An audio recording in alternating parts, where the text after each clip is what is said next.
Hello students, I'm Arun Gupta again with my last lecture on French Revolution class 9th. इस lecture में इस chapter का and हो जाएगा और इसके अगले लेक्चर में हम कुछ क्वेश्चन आंसर्स डिस्कस करेंगे, तो don't miss the next lecture. पिछले लेक्चर में हमने abolition of slavery in France पर एंड किया था, तो आज हमारा नेक्स्ट टॉपिक होगा एनसीईआरटी के according page number 22, the revolution and everyday life, यानी कि क्रांति और रोज़मर्रा की ज़िंदगी पर इसका प्रभाव। तो इस पेज पर यह है कि कुछ सवाल पहले दिए गए हैं पहले पेज पर, इसी पहले पैराग्राफ में, कि क्या राजनीति, क्या पॉलिटिक्स बदलाव ला सकती है लोगों के पहनावे में, उनकी ड्रेस में या उनकी लैंग्वेज में, भाषा में जो वे बोलते हैं।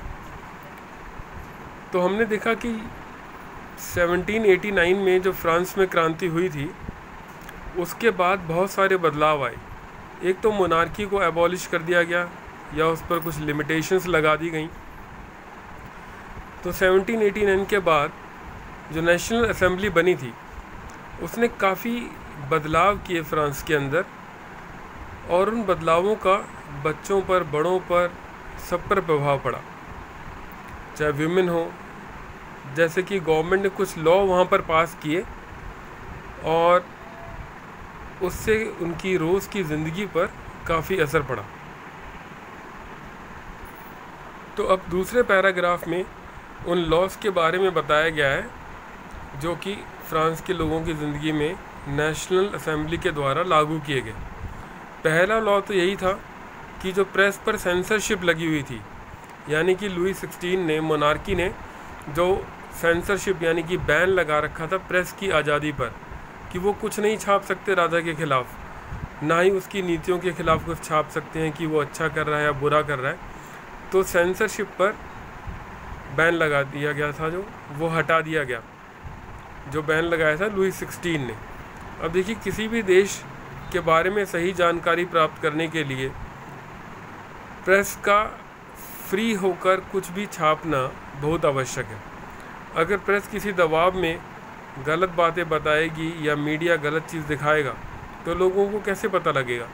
इसलिए सबसे पहला काम क्या किया गया कि सेंसरशिप ऑन प्रेस हटा दी गई। इससे पहले मोनार्की के समय में जो भी न्यूज़पेपर थे या बुक्स वगैरह थी या कोई भी आर्टिकल थे, वो राजा की मर्ज़ी के ख़िलाफ़ नहीं छापे जा सकते थे, परंतु अब ये धड़ाधड़ छपने लगे जैसे ही सेंसरशिप हटाई गई प्रेस से।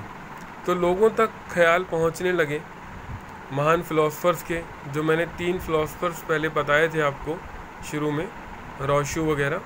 तो उन सब के विचार फ्रांस में फैलने लगे और साथ साथ पूरे यूरोप में भी फैलने लगे।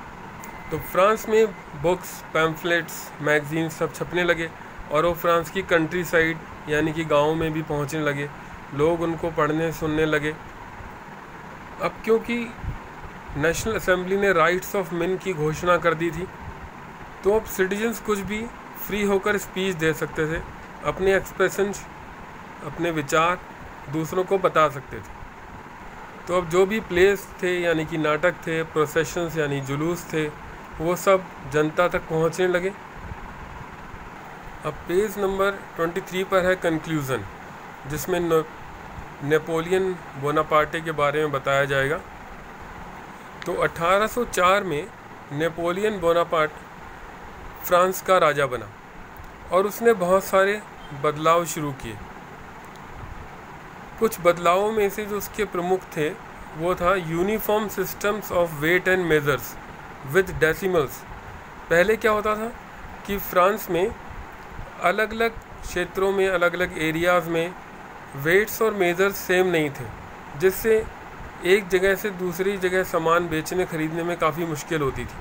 तो उसने यूनिफॉर्म यानी एक जैसा सिस्टम बनाया वेट्स और मेजर्स का, यानी कि नाप तोल का। एक बदलाव तो उसका ये था। दूसरा, उसने राइट टू प्राइवेट प्रॉपर्टी किया, जो पहले नहीं था, यानी कि लोग अपनी प्राइवेट प्रॉपर्टी रख सकते थे, जो कि एक अच्छा कदम था। तो शुरू में फ्रांस के लोग काफ़ी प्रभावित हुए नेपोलियन से। उन्होंने सोचा कि they saw him as a liberator यानी कि फ्रीडम, आज़ादी दिलाने वाला, इस रूप में उसको देखने लगे। परंतु बहुत जल्दी ही उनकी एक गलतफहमी दूर हो गई, क्योंकि उसने सारे यूरोप में आक्रमण करना शुरू कर दिया। वो एक बहुत ही महत्वाकांक्षी व्यक्ति था। उसने सोचा कि मैं क्यों ना फ्रांस के साथ साथ सारे यूरोप को जीत लूं। और उसके अलावा उसने स्लेव ट्रेड जो बंद हो गया था 1794 में, उसको भी रीस्टार्ट कर दिया, यानी कि उसने स्लेव ट्रेड दोबारा से आरंभ करवा दिया। तो इस तरह यूरोप में अराजकता फैल गई, जगह जगह लड़ाइयाँ छिड़ गईं, और फाइनली बैटल ऑफ वाटरलू जो 1815 में हुई 1815 में, उसमें यूरोप की एक संगठित सेना ने, यानी कि यूरोप के कई देशों ने अपनी एक सेना बनाई और वाटरलू एक जगह का नाम है, वहाँ पर नेपोलियन के साथ लड़ाई की, और finally Napoleon was killed in this battle. तो इस तरह से नेपोलियन का अंत हुआ। अच्छा, तो फ्रांस ने पूरी दुनिया को 3 चीज़ें दी, 3 आइडियाज़ दी। लिबर्टी यानी कि फ्रीडम, दूसरा डेमोक्रेसी यानी कि प्रजातंत्र, और तीसरा इक्वालिटी यानी कि समानता। इसके अलावा फ्रेटर्निटी यानी कि ब्रदरहुड, भाईचारे का भी संदेश फ्रांस से ही मिला। तो ये इसकी एक इम्पॉर्टेंट लेगेसी है। तो फ्रांस से ये विचार पूरे यूरोप में और धीरे धीरे सारी दुनिया में फैलने लगे। भारत तक भी इसके विचार फैले। भारत में टीपू सुल्तान और राजा राम मोहन राय ने इन विचारों को अपनाया। तो ये क्वेश्चन भी आता है कि name any 2 Indians who followed the message given by France. तो वो है राजा राम मोहन राय एंड टीपू सुल्तान।